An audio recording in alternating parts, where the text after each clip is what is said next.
महाभारत के युद्ध की समाप्ति के बाद सभी पांडव सशरीर स्वर्ग गए थे। स्वर्ग अर्थात हिमालय के किसी क्षेत्र में जहां इंद्रादि का राज्य था। पांचों पांडव अपना राजपाट परीक्षित को सौंपकर जब स्वर्ग की कठिन यात्रा कर रहे थे, तब इस यात्रा में द्रौपदी भी उनके साथ गई थी।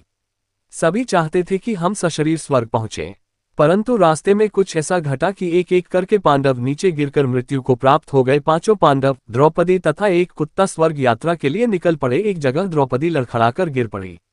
द्रौपदी को गिरा देख भीम ने युधिष्ठिर से पूछा कि द्रौपदी क्यों गिर गई। युधिष्ठिर ने कहा, द्रौपदी हम सभी में अर्जुन को अधिक प्रेम करती थी, इसलिए उसके साथ ऐसा हुआ। थोड़ी देर बाद सहदेव भी गिर पड़े। तब भीम ने पूछा, सहदेव क्यों गिरा। युधिष्ठिर ने कहा, सहदेव किसी को अपने जैसा विद्वान नहीं समझता था, इसी दोष के कारण गिरना पड़ा। कुछ देर बाद नकुल भी गिर पड़े। भीम के पूछने पर युधिष्ठिर ने बताया कि नकुल को अपने रूप पर बहुत अभिमान था। थोड़ी देर बाद अर्जुन भी गिर पड़े। युधिष्ठिर ने भीम से कहा, अर्जुन को अपने पराक्रम पर अभिमान था।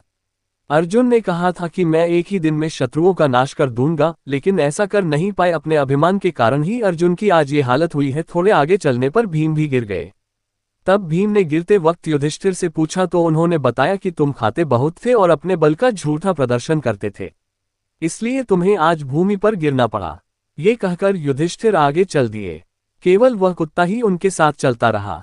युधिष्ठिर कुछ ही दूर चले थे कि उन्हें स्वर्ग ले जाने के लिए स्वयं देवराज इंद्र अपना रथ लेकर आ गए।